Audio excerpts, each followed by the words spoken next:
Amazônia TV. Oferecimento Massas Fortalezas Express. Muito mais sabor em menos tempo.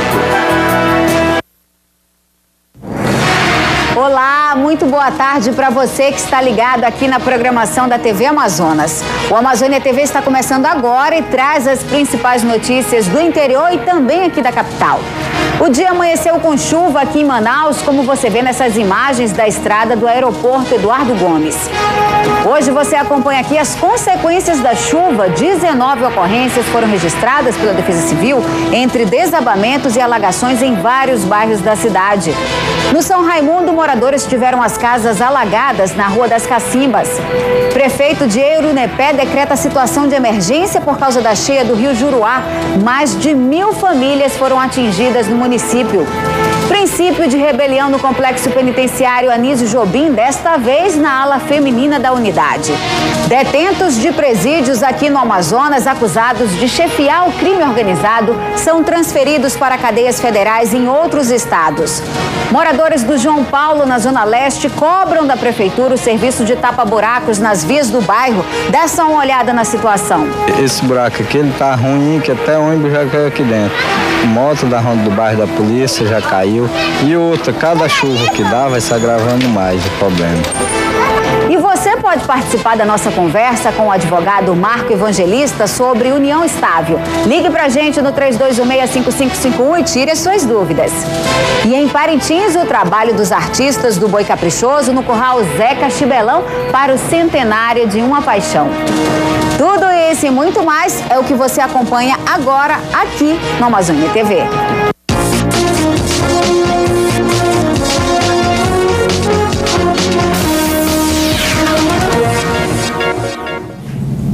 Uma noite inteira de chuva e o tempo deve permanecer nublado durante todo o dia. Dia de chuva, o trânsito fica ainda mais complicado aqui na cidade.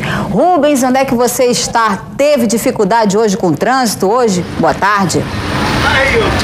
Olá, Lili, boa tarde a todos. Pois é, eu tô aqui no bairro Alvorada 1, na zona centro-oeste da capital. Daqui a pouco a gente vai falar sobre esporte amador aqui no bairro. Mas eu tava antes, Lili, lá no bairro Cidade Nova, fazendo uma série de reportagens pro Amazônia TV. E de lá pra cá a gente demorou, Lili, quase uma hora. Por conta da chuva a gente já sabe como é que funciona. Trânsito bem lento em muitos pontos da capital. Como a gente tem imagens aí, temos imagens do bairro Cidade Nova. A gente vai ver agora a movimentação por lá naquela avenida principal, a Avenida Noel Núteus. A gente consegue ver uma movimentação dos carros por lá bem lento. E inclusive a imagem do trânsito. Inclusive, por conta da chuva de ontem para hoje, a Defesa Civil já registrou 19 ocorrências aqui na capital, em várias zonas da cidade. A maioria dos casos, deslizamento de terra, deslizamento também de algumas casas, mas não houve vítimas, por sorte. Só que o pessoal da Defesa Civil ainda está nas ruas monitorando essa situação. Se você tiver algum problema com a sua casa, basta ligar para o número da Defesa Civil, que é o 199. Mudando de assunto, mas ainda falando sobre a cidade, Lili, polícia. Fiquei sabendo que houve uma rebelião aqui ontem. Procede? Procede sim, Rubens. Desta vez foi na ala feminina lá do complexo penitenciário Anísio Jobim e parece que o sistema está em crise, né, Rubens? São tantas rebeliões, tantos motins e inclusive hoje teve transferência de presos. Exatamente, Lili. A Justiça Federal viu que o sistema prisional do Amazonas está deficitário, então resolveu transferir 2 presos considerados pela Justiça de altíssima periculosidade. Eles estão lá cumprindo pena por tráfico de drogas para presídios no Paraná e em Mossoró, no Rio Grande do Norte. A mega operação que movimentou mais de 100 policiais, ocorreu agora pela manhã no aeroporto Eduardinho. Eles já foram transferidos para evitar mais fuga, mais problema, Lili. Parece que não tem fim esse problema. Obrigada, Rubens, pelas informações. E nesta quarta-feira, mais um princípio de rebelião, como a gente falou, no complexo penitenciário Anísio Jobim, mas desta vez foi na ala feminina e a gente vai conferir agora na reportagem. Movimentação de viaturas da Ronda Cândido Mariano e do Batalhão de Choque posicionadas em frente ao complexo penitenciário Anísio Jobim. Segundo a Polícia Militar, o tumulto aconteceu na ala feminina do Compage. Depois do banho de sol, as detentas se recusaram a voltar para a cela. Elas atearam fogo em alguns colchões, que quebraram algumas celas e foi preciso a intervenção da Polícia Militar, evitando, né, que vidas fossem ceifadas, haja vista que tinha 2 internas sendo feitas como reféns. Rebeliões, assassinatos e fugas, o descontrole dos presídios do Estado levaram à exoneração do secretário de Justiça, Márcio Meirelles. A saída dele do cargo foi confirmada ontem à noite pela Agência de Comunicação do Governo. A AGECOM informou que a saída de Márcio Meirelles da Sejus foi por conta dos problemas que ele vinha enfrentando ultimamente no sistema prisional.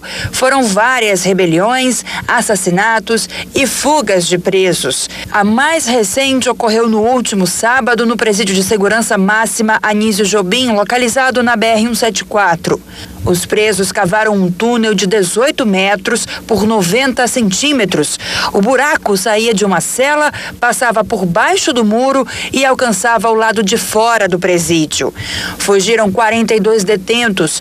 Apenas 11 tinham sido recapturados até ontem. O próprio secretário admitiu que houve facilitação, dizendo que não era possível que os agentes responsáveis não tinham visto durante as revistas a grande quantidade de terra retirada do buraco e colocada dentro de sacos na cela.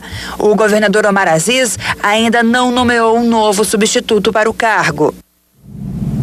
Você lembra do roubo das mais de 5.000 TVs que nós mostramos no início desta semana em uma empresa no Distrito Industrial? Ontem, a Polícia Civil encontrou a carga em um galpão no bairro da Glória, na zona oeste da cidade. 3 pessoas foram presas. TVs de 40 polegadas e DVDs estavam entre a carga. Policiais da Delegacia de Roubos e Furtos e da Polícia Federal encontraram a carga roubada neste galpão no bairro da Glória, na zona oeste de Manaus. Todo o material é avaliado em R$1.800.000. O local estava alugado para a quadrilha. A gente recebeu uma ordem de Brasília para prestar o apoio. A investigação é da Polícia Civil, Delegacia de Furtos e Roubos, chefiada pelo delegado Orlando. Mas a gente recebeu essa incumbência para prestar esse apoio. Então, desde o início, a gente está fazendo esse trabalho conjunto, prestando esse apoio e a investigação andou muito bem. 3 pessoas estão presas e 2 suspeitos foram ouvidos pela polícia. O motorista da empresa, ele tem participação no crime. Ele não foi de fato assaltado, né? Ele tinha participação, ele tem conhecimento, é amigo de um dos assaltantes. A carga foi encaminhada à transportadora. A polícia continua as investigações para descobrir os outros integrantes da quadrilha. Como o trabalho está sendo feito concomitante, uma equipe aqui apreendendo a carga e outras equipes já efetuando algumas prisões, nós não temos ainda os nomes das pessoas. Mas daqui a pouco a gente já divulga. E agora pela manhã a polícia apresentou os 6 acusados de participarem do roubo dos televisores. Entre eles, Ailton Sarmento Lopes, de 53 anos, que é motorista da carreta. Todos os 6 acusados vão responder aos crimes de furto qualificado e formação de quadrilha. E ainda nesta edição, as consequências da chuva aqui na capital, 19 ocorrências foram registradas pela Defesa Civil entre alagações e desabamentos desde a noite desta quarta-feira. E a reabertura da Praia da Ponta Negra ainda sem data definida. E já no próximo bloco, vamos conversar com o advogado Marco Evangelista sobre união estável. E você é nosso convidado. Agora, 12h10 e você vai ver agora fotos de alguns dos foragidos do Compage. Qualquer informação, denuncie a polícia através desses números de telefone. A ligação pode ser feita a cobrar e não precisa se identificar. O apelo é para que evitem passar trotes, o que pode dificultar ainda mais o trabalho de recaptura de presos. O intervalo é rapidinho e a gente volta já já.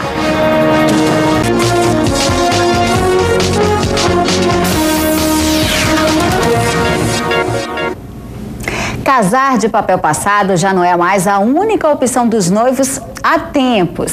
Mas ainda assim, muitas pessoas têm dúvidas sobre a união estável e até mesmo sobre a velha e a boa união civil. E para ajudar você que ainda tem dúvidas sobre o assunto, nós recebemos aqui no estúdio o advogado Marco Evangelista, que é especialista em direito civil. Boa tarde, obrigada mais uma vez pela sua participação. Tudo bem, Liliane? A gente quer saber o que é a união estável para a jurisprudência. Pois é, o que é união estável? Olha, quando o amor acontece, não depende de juiz, não depende de cartório. Todo casal que vive como se família fosse esposo, esposa, com casa, família, mas sem ter um papel passado, como se diz normalmente, é chamado de união estável desde que não casem por opção. E quais são os direitos que a união estável garante? Olha, a união estável, ela era marginalizada, até que da Constituição de 88 para cá tem ganhado muita proteção jurídica. E o último código diz que todos os companheiros ou conviventes, que é o nome de quem está em união estável, eles têm direitos e deveres. Então tem direito à herança, tem direito à pensão alimentícia, tem direito a ser beneficiário de seguro, tem direito previdenciário e tem direito a habitar o imóvel caso o outro seja dono e abandone o imóvel. Esses são os direitos. Por que a união estável ela foi estendida também aos pares homoafetivos? Pois é, união entre pares homoafetivos sempre aconteceu, mas acontece que o direito ele sempre fechou os olhos para isso. Ocorre que, como a lei é muito lenta, o judiciário então tem que ser mais rápido e tem que dar uma solução para o caso que aparece. De forma que atualmente a justiça tem concedido os direitos de união estável aos pares homoafetivos, ou seja, é união de pessoas do mesmo sexo, de forma que para a lei continua tendo a necessidade de diversidade de sexo. Só homem e mulher, mas para a jurisprudência não mais. E para oficializar esse tipo de união é necessário recorrer ao quê? Aos cartórios? É uma boa pergunta, porque o problema não está na união, está no fim dela. Então, a lei, por exemplo, diz que a união estável goza do regime de bem de comunhão parcial, ou seja, tudo que for adquirido ali, ao final é partilhado. Só que tem um problema. Quando há união estável sem algum documento que diga que aquilo é união estável, gera uma insegurança. E depois começa a dizer que não houve para proteger o patrimônio. Então é por isso que a lei prevê o que se chama de contrato de convivência ou contrato de união estável, que não precisa ser feito em cartório. Pode ser feito entre duas pessoas, assinatura, coloca duas testemunhas e pronto. Isso fixa a data da qual, dali para frente, o que for adquirido, ainda que com dinheiro de um só, passa a ser dos dois em caso de separação. E por que o Supremo decidiu com relação a esse assunto e não o Congresso Nacional? Pois é. O ideal seria que isso viesse por meio de lei para ter muita segurança. Acontece que lei é muito lenta, são muitas pessoas trabalhando, ao passo que no Supremo são só 11, e ao passo que no STJ são só 33, ou seja, a decisão vem muito mais rápida. E quando acontece o conflito, não interessa se tem lei, o juiz tem que decidir. Então o juiz cria uma norma, e isso chama-se jurisprudência. Outro juiz que tem um caso semelhante vai lá e copia aquela norma para aquele caso, e acaba virando lei, entre aspas. E qual é o papel do Congresso Nacional agora, a partir de agora? O que é que o Congresso tem que fazer agora? Bom, dormir no ponto já dormiu. O que é que tem que fazer agora? Tem que, afinal, dizer quais são todos os direitos do convivente, porque a lei não diz todos, tem que dizer, afinal, como que funciona a união homoafetiva no Brasil e tem que dizer também como funciona o reconhecimento de união pluriafetiva, que tivemos ano passado reconhecimento de união pluriafetiva, quer dizer, um homem com duas mulheres gozando do direito de união estável. E o que basicamente mudou da tradicional, ou seja, união, para essa união agora?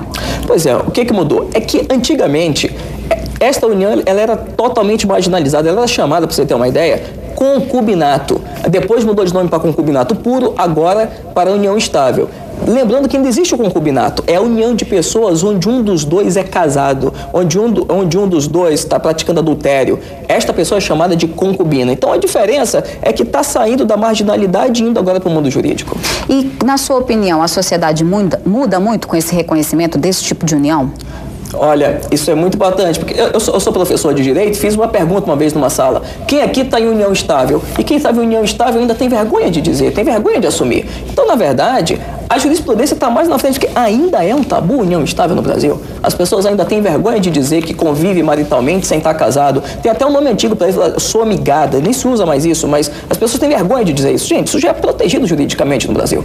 Tá certo, a gente já tem várias perguntas aqui de telespectadores, mas eu peço para que o nosso convidado, o advogado Marco Evangelista, ele continue aqui conosco, porque ele vai responder todas essas perguntas.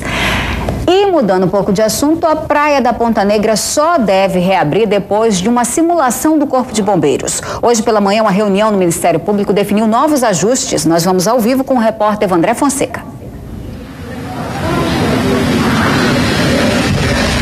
Boa tarde, Liliane. Boa tarde a todos que acompanham o Amazônia TV. A tarde de hoje não está boa para a praia. O tempo está chuvoso, o céu encoberto, Mas nós temos aí uma boa notícia para quem gosta de vez em quando, dar um mergulho no rio. O acordo para que seja firmado um termo de ajustamento de conduta para que a Prefeitura de Manaus possa reabrir a praia da Ponta Negra já está praticamente fechado. Falta apenas um item relacionado à participação da Polícia Militar neste acordo. Entre as regras que estão sendo estabelecidas está o horário de funcionamento da praia. Ela não vai poder abrir para os banhistas no período noturno. Além disso, vai ter uma sinalização das áreas de risco, as áreas de segurança e presença constante do Corpo de Bombeiros e também de paramédicos. O acordo deve ser assinado até o próximo dia 15, quando o Corpo de Bombeiros deve fazer uma simulação de atendimento de emergência aqui na Praia da Ponta Negra antes de dar o ok e dizer que está tudo seguro. Mas o Ministério Público aguarda ainda um documento da Prefeitura comprovando que a obra da Ponta Negra foi entregue dentro dos padrões estabelecidos. No ano passado, quando a praia foi aberta, a Prefeitura não tinha este documento da construtora dizendo que a obra estava pronta.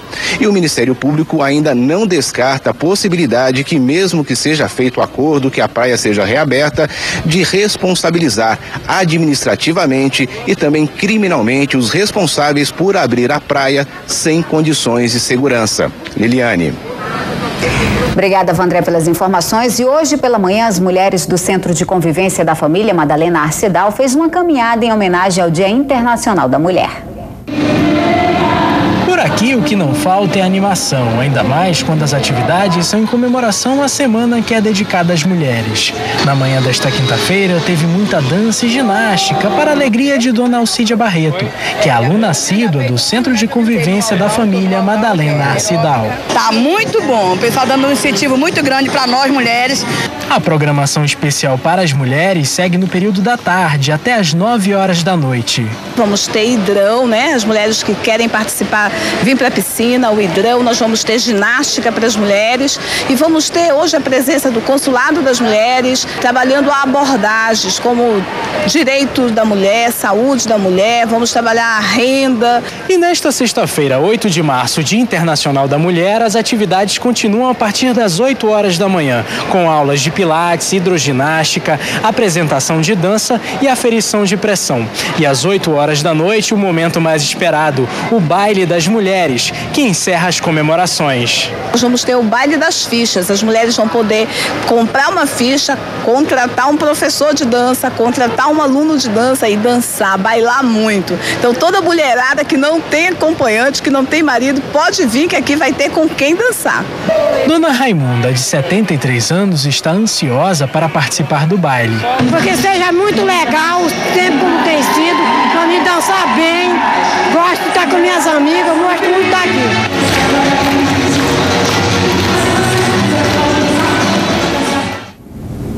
Já terminaram as inscrições para a Copa TV Amazonas de Futsal. Agora os times inscritos precisam se atentar para a entrega das fichas. E o repórter Rubens Medeiros está no Alvorada com o time campeão do ano passado. Rubens, muito treino este ano? Estão pegando firme, Lili. Estamos de volta. Muito boa tarde para você que ligou a TV agora. Muito obrigado pela sua audiência. Tá aqui, ó. Troféuzão do ano passado. Primeiro lugar da Copa TV Amazonas de Futsal para Unidos do Alvorada. E aqui tudo é temático. Tudo é temático do time. Esse espaço que é reservado justamente para o fã-clube. E o presidente da torcida é o Biscoitão, que tá aqui com a gente. Biscoitão, como é que tá a animação e empolgação pro dia 14 agora, para a estreia de vocês mais uma vez na Copa TV Amazonas de Futsal? Boa tarde. Boa tarde. O Unidos do Alvorada está treinando intensivamente.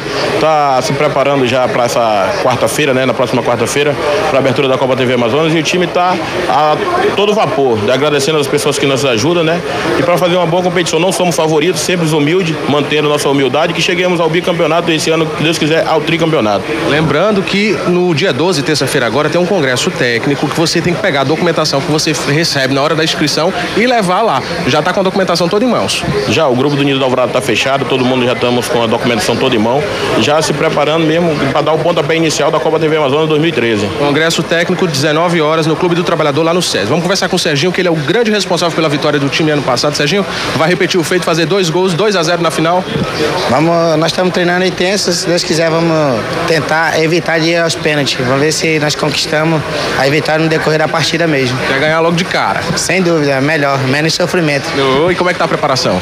Nós estamos treinando 2-3 vezes na semana, então isso daí quer dizer que 50% do nosso grupo é novo, então nós temos que treinar bastante. Apesar da estreia ser quinta-feira agora, tão próximo, estamos com 3 semanas estamos treinando, mas vai dar tudo certo. Então, boa sorte. Tá aí, Lili, a torcida já tá toda aqui prestando atenção na entrevista. Vamos ganhar ou não vamos? Alvorada. Com você, Lili. Obrigada, Rubens, e boa sorte então para a equipe e para todas as equipes que vão participar. Depois do intervalo, as consequências da chuva aqui na capital, alagações e desabamentos foram registrados desde a noite desta quarta-feira. Você vai acompanhar também o drama dos moradores no João Paulo, na Zona Leste. É tanto buraco na rua que trafegar é quase impossível. Esse buraco aqui, ele tá ruim, que até ônibus já caiu aqui dentro. Ainda nesta edição tem mais entrevistas sobre União Estável. Mande suas perguntas para a nossa produção no 3216-5551 e tem Boi Bumbá também com as novidades do Caprichoso. Aguarde só um pouquinho que o intervalo é rapidinho e nós voltamos em instantes.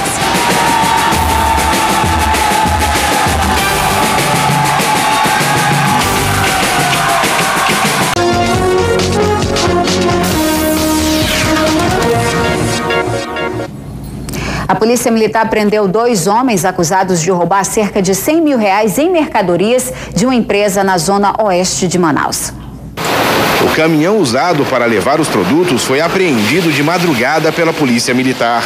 2 homens foram presos, entre eles o motorista do caminhão, que alega ter sido forçado a participar do crime.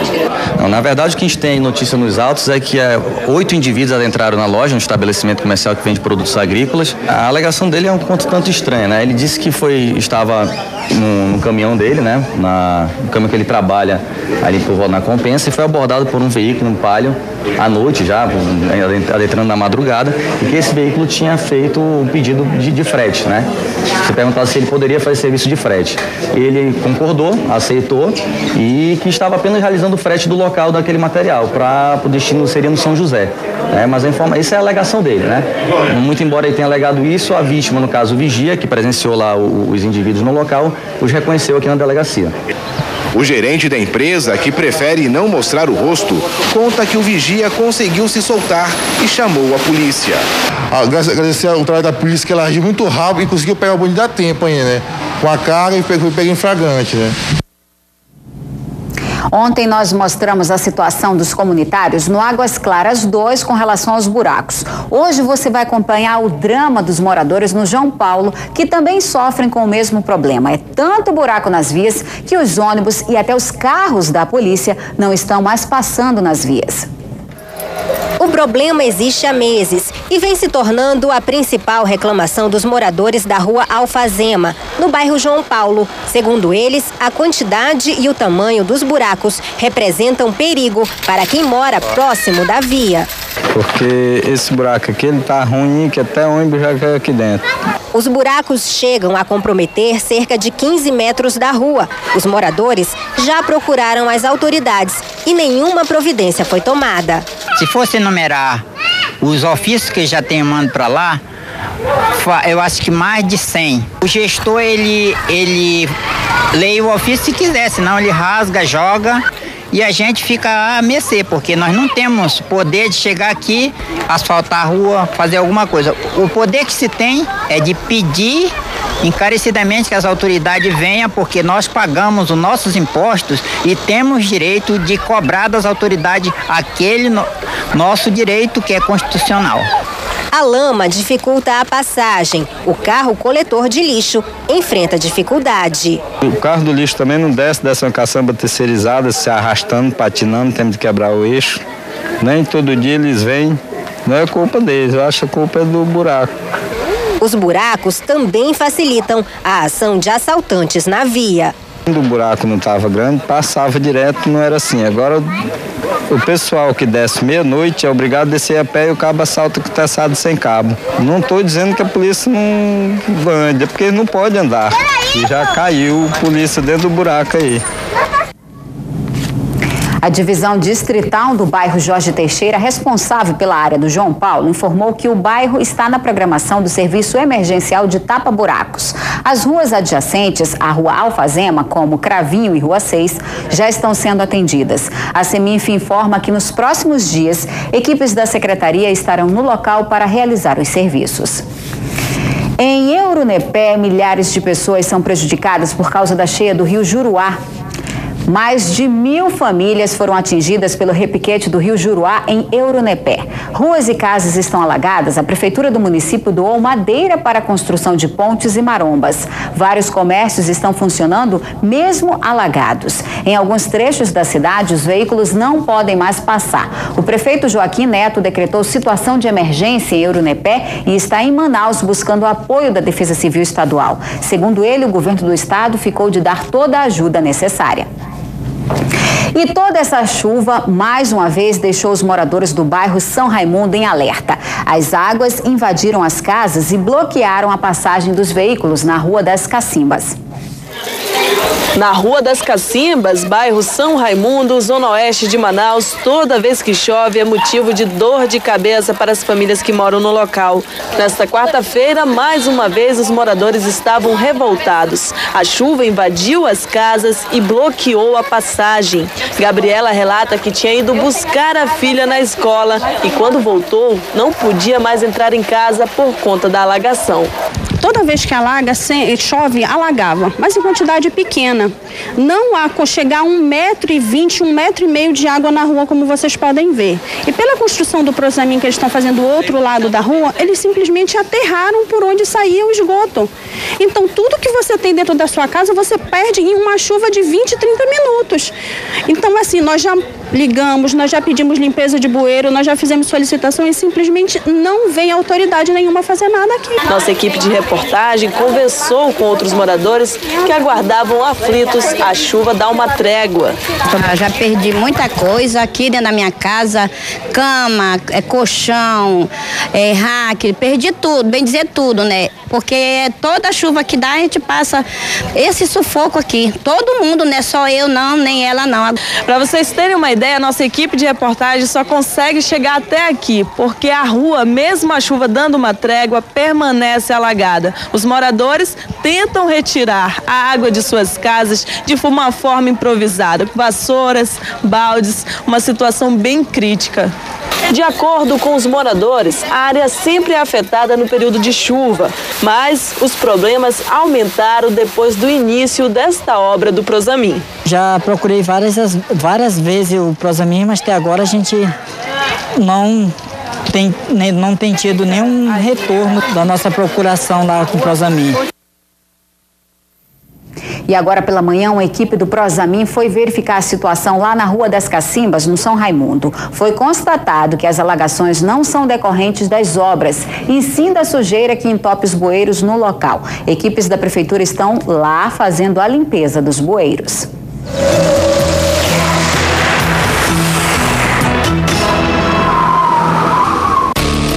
A região norte continua sob influência da zona de convergência intertropical, que favorece a ocorrência de chuvas na porção central e leste da Amazônia. Na parte norte e oeste do mapa, predomínio de sol e temperaturas elevadas. Confira as temperaturas nas capitais.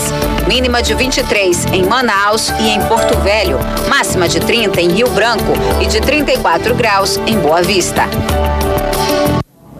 E no próximo bloco tem mais entrevista com o advogado Marco Evangelista sobre união estável. E ainda dá tempo de você ligar e deixar sua pergunta com a nossa produção. O telefone está aí em seu vídeo. E direto de Parintins, os bastidores para o show do Centenário de uma Paixão.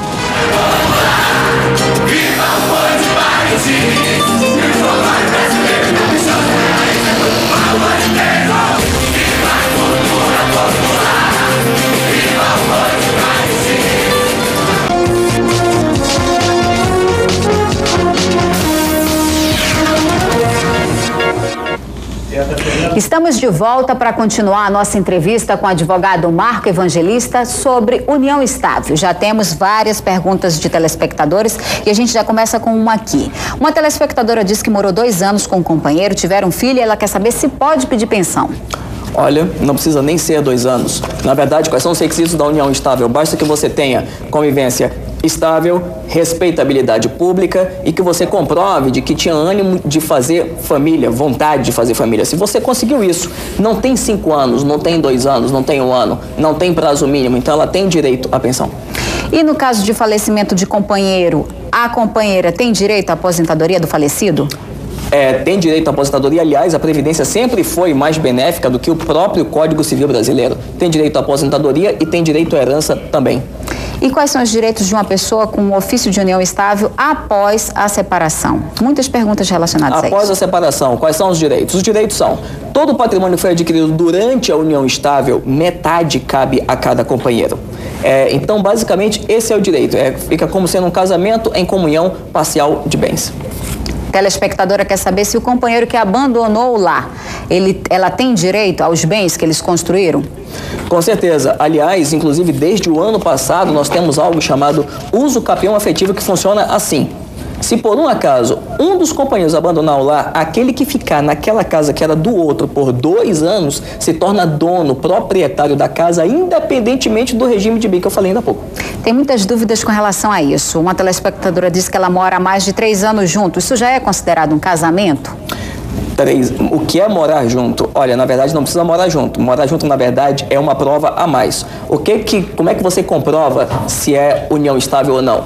Testemunha que diga que era apresentado como a futura mãe dos meus filhos, testemunha que diz que aquela pessoa ali vivia o dia a dia da outra pessoa. Olha, 1 semana, 1 mês já tem decisão na justiça, com certeza já é. E quem namora há mais de 8 anos também cabe esses requisitos? Olha, isso é importante. Namoro não é união estável. O que determina se é ou não é a consciência do futuro. Pode-se namorar 10 anos, 20 anos, se sempre ficar claro para um dos dois apenas que aquilo é só um namoro, que é temporário, que é só até amanhã, não gera união estável. Uma outra telespectadora quer saber se ela tem direito a um determinado valor, já que ela contribuía com a renda na casa durante a união que eles... Não é determinado valor, não. Quanto você conseguir provar, você tem direito a metade. Agora, cuidado. Desde que começou a haver a união estável. Por isso é importante. Você vai dizer que era nos últimos 4 anos, mas o seu ex-companheiro vai dizer que não, que foi só do último mês. Agora, não é determinado valor, não. É metade. Metade do que foi adquirido. Uma outra telespectadora quer saber o seguinte: ela viveu com um companheiro durante determinado tempo, que ele já tinha filhos de outro casamento e ela teve filho com ele também. Ela quer saber, ele quer vender o apartamento, já que eles estão se separando, e ela quer manter o apartamento. Como é que fica essa situação? Pois será vendido se ela quiser. O Código Civil é muito claro quanto a isso. Se estamos em regime de união estável, se estamos em casamento ou união estável, há que haver a aquiescência do outro, ou seja, o aceite para que haja venda. Isso quer dizer que, para ele vender o apartamento, mesmo sendo dele, precisa da outorga dela. Se ela disser não, não vende. Outra moradora diz o seguinte: em uma separação, no caso de união estável, quais são os direitos dos filhos na separação? Olha, filho não conhece casamento, não conhece união estável, não conhece concubinato, ou seja, para a lei, filho é filho, independente da situação dos pais. Então, mesmo que tem filho de pais casados, tem filho de pais conviventes. Uma telespectadora quer saber se as filhas que ela teve com o atual companheiro têm direitos, porque ela já era casada com outro companheiro e teve filhos com outro do primeiro casamento. Quais são os direitos? Dois direitos. Tem direito a pensão em caso de separação, que a gente não fala divórcio, e tem direito também à sucessão. Detalhe, os filhos de casais em união estável herdam todos por igual. Agora, cuidado, porque a esposa gera o mesmo valor de um filho, mas uma companheira só gera metade do valor de cada filho. É uma diferença que a lei faz para que convivente não seja tratado igual como esposa. Olha aqui esse caso. Uma telespectadora diz o seguinte: construíram bens durante a união estável, ela se separou e ele casou no papel com outra pessoa. Hoje o ex-companheiro dela faleceu e essa telespectadora quer saber quais são os direitos que ela tem, já que ele se casou novamente. Você precisa correr hoje a colher provas do patrimônio que ele tinha antes do casamento atual, de forma que a herdeira, a esposa dele, só vai ter direito ao que ele teve do casamento para frente. Agora, o que ele tinha antes, metade é seu. Agora, difícil vai ser provar, por isso tem que começar logo. E no caso desses direitos e deveres, eles, só para relembrar os nossos telespectadores, eles são estendidos a pares homoafetivos, não é isso? Sim, aos pares homoafetivos também. Algo importante que nós não falamos é que união estável, seja heteroafetiva ou homoafetiva, não tem apenas direitos, tem deveres também. Quais são os deveres da união estável? São sustento, guarda e educação dos filhos, respeito, consideração, assistência e lealdade. Isso que eu falei é uma lista que está na lei. Mais uma pergunta aqui. Telespectadora era casada, mas vive em união estável atualmente e quer saber qual o seu direito com relação ao antigo casamento. Ao antigo casamento. Bom, se ela já se divorciou, o direito dela é o que tinha até o momento ali do divórcio. Se ela não se divorciou ainda, temos um problema para o atual convivente dela, não para ela. Ela tem direito ainda ao patrimônio que está tendo com o ex-companheiro. Agora, se o ex-companheiro provar que ela está há mais de 2 anos já separada, ou seja, na união nova, então o que ele adquiriu de lá para cá já não pertence metade a ela, só a ele. Tá certo. Eu gostaria de agradecer mais uma vez ao nosso convidado, o advogado Marco Evangelista, por ter esclarecido todas essas dúvidas dos nossos telespectadores. Obrigado. Felicidade às mulheres amanhã pelo Dia Internacional da Mulher. Obrigado. Obrigada mais uma vez. Você já acessou o G1 Amazonas hoje? Então é hora de ficar bem informado. Entre os destaques, o prefeito de Rio Preto da Eva, Anderson Souza, foi libertado nesta quarta-feira, depois de 2 dias preso. Anderson Souza foi beneficiado pela assinatura de um alvará de soltura concedido pela desembargadora Encarnação das Graças Sampaio Salgado, segundo o Tribunal de Justiça do Amazonas. Mais detalhes sobre essa notícia e outras você acompanha na nossa página no G1 Amazonas. Agora a gente vai a Parintins conferir os trabalhos dos artistas do Boi Caprichoso no curral Zeca Chibelão. E quem acompanha toda essa preparação da festa de gravação do DVD é o nosso correspondente Ocimar Lima. O som do berrante anuncia que o meu boi já vai chegar. Cola, solda, estende e cobre. As tarefas dos artistas no Curral do Caprichoso estão a todo vapor. Os trabalhos de decoração estão em fase de acabamento e os equipamentos de luz e som começam a ser instalados. Contando as horas para chegar no sábado e dar o show, mostrar como é que a gente faz um DVD. Entre as equipes de artistas, uma guerreira. Há 12 anos, a mãezona Dora faz o suporte aos trabalhadores no curral, de forma gentil e caprichosa, mas nada passa despercebido por ela e cobranças são feitas a toda hora. Tomar conta, zelar para não deixar ficar sujo, nem ficar desorganizado, todo tempo organizado, né? Todas as pessoas que trabalham aqui, pra gente é uma honra, porque é a segunda família da gente. A estrela da festa também visitou o curral. O tripa do boi, Marquinho Azevedo, realizou testes em estruturas metálicas feitas especialmente para a apresentação do boi caprichoso. Coragem, ousadia e determinação, adjetivos que qualificam o homem responsável por dar vida ao touro negro da nação azul e branca. Tudo que eu faço no caprichoso, ela vai para todos os lados de fobia, de altura, de escuro, de medo. E graças a Deus eu não tenho essas fobias, né? E é isso, o caprichoso é audacioso, criatividade, né? Que a gente sempre vem com inovação. E esse ano pro centenário não vai mudar. A ilha toda se levanta. A cada dia a expectativa aumenta e os apaixonados torcedores aguardam para assistir um grande espetáculo folclórico. Meu boi chegou, alegre da cidade. O Amazônia TV termina aqui, mas continua na internet. Estou esperando a sua participação. Mande sugestões de reportagens, fotos e vídeos para a nossa produção. E para enviar, acesse as nossas mídias sociais. Muito obrigada pela sua companhia hoje. Te espero amanhã ao meio-dia, logo após o encontro com Fátima Bernardes. Fique agora com o Globo Esporte. Uma boa tarde para você e até lá. E veja um pouquinho sobre o que o Caprichoso está preparando para a gravação do DVD. Eu sou a raça, eu sou o amor. Vale a pena ver de novo O Profeta. Hoje, depois do video show. Assista agora Globo Esporte.